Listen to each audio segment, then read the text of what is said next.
the East teams have done. I think, I like especially the East contenders. Like I think Philly's had a really really good offseason. I think I think getting rid of Horford is kind of an addition by subtraction. Even though I still think Horford's a good player, but just for what they're doing, I think helps. I think getting Seth Curry is going to help them with spacing. Getting Danny Green's going to help them with spacing. I loved that they drafted Maxey, who can play. I think the Bucks obviously are in this win now precarious state, but like Drew is obviously better than Bledsoe, and they also today signed DJ Augustine and Bobby Portis, which is going to help that second unit for them. So there's just some stuff to look out for about with these contending teams. I mean, we'll see if the Celtics what they get for Hayward, assuming there's some type of sign and trade, and then you obviously have Miami. So whatever happens, I mean, look, I think I do understand the more conservative net fans that want no moves, that are just like, look, adding KD and Kyrie is enough, and they'll be at the top, which may or may not be true, but I do think that they could have done little moves, Sam. What'd you say? I'm sorry. First, finish your point. No, I was just going to say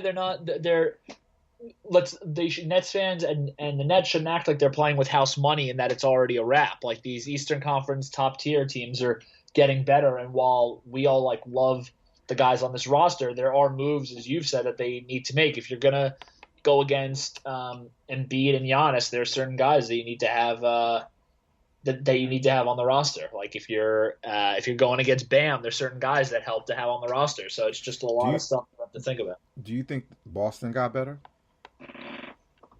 I mean, we'll see. I mean, look, I think a lot of Boston at this point basically depends on Kemba's health and Tatum taking a leap, like another leap. Like if Tatum really becomes this like consistent top 10, 12 player in basketball and not like showing it at times, then I think, that's one thing. I thought they had like an okay draft, and we'll see what happens with. The Hayward thing will be interesting. Look, if they trade Hayward for Miles Turner, that's like an interesting move.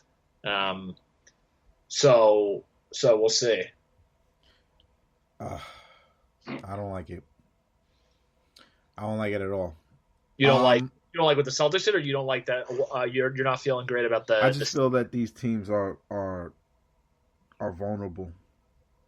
We should be slapping these teams, but we're going into these games not with a weakness every team in the NBA knows we have, and I just cannot understand for the life of me why you're not protecting Kevin Durant in every way possible. I just do not understand how the game plan is to put him in that position.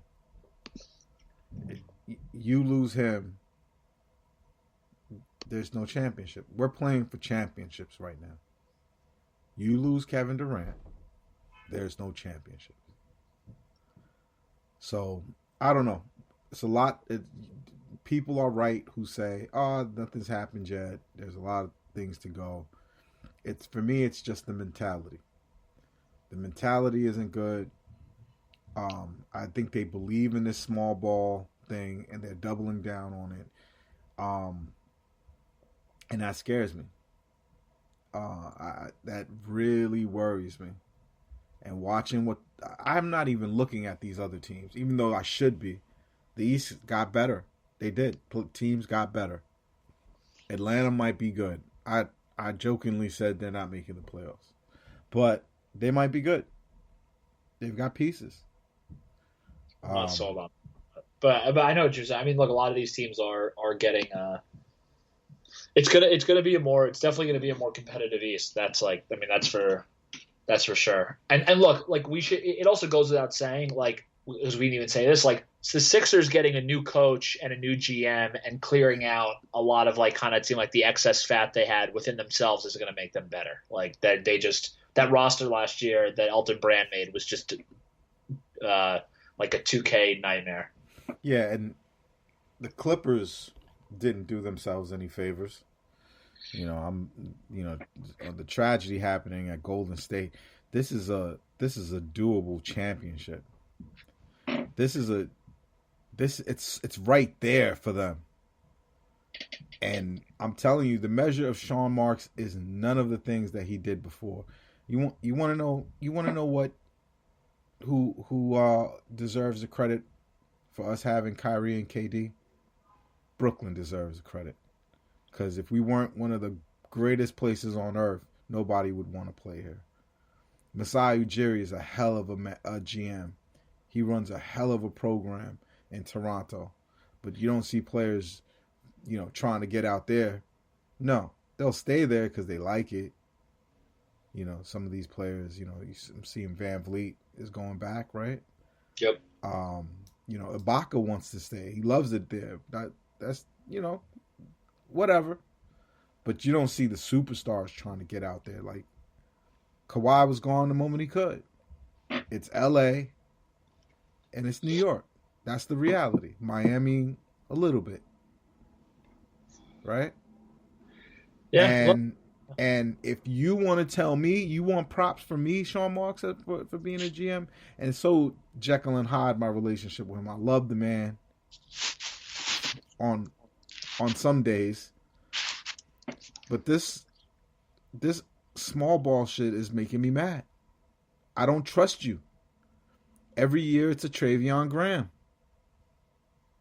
The biggest power forward you've ever brought in was Trevor Booker.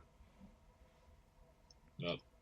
Yeah, I mean, I think a lot of the stuff with the Nets for what's left of free agency, which, by the way, it wasn't that amazing of a class, and a lot of it got filled up yesterday. Maybe not as much as we thought, but a lot of it did. Beyond trades, which that brings in the whole Dinwiddie, Jared Allen thing. But beyond that, I think it's just about, are certain guys going to take less money to come to the Nets. So the three guys that kind of stand out to me are Ibaka, who Nets Nation has already become obsessed with. It's Ibaka, Millsap, and Jay Crowder. Unbelievable. So we gave Taurean Prince $12 million. Oh my God, the horror, Sam. Yeah, I think I would bet. I think it honestly is pretty close between who I think is more likely to get dealt between Prince and Dinwiddie, because I feel like Prince I don't see really having a role anymore, but I don't know. I don't see how you can trade Dinwiddie. I really don't. Sam, I think I'm emotionally spent. This therapy session was good for me. It's been emotional. I know. Free agency. Are we going to win a championship, Sam? I think so. I want to win a championship, Sam. I think there's a trade coming. I don't know what it is, but the Nets have like 7 guards on. The Nets have like 7 guys or 8 guys on the team right now. Maybe more, 9 guys that are like 6'5" and below. It just doesn't. The roster doesn't make sense right now. What it is, I don't know. I don't know if certain teams are just waiting to see where people go in free agency, but yeah. New York City, I'm going to put on a fake happy face and go celebrate my beautiful wife's birthday today. I'm going to give it a go, but I'm worried, New York City. This falls directly in your lap, Sean Marks. They say in Marks we trust. We're gonna find out if that trust is warranted.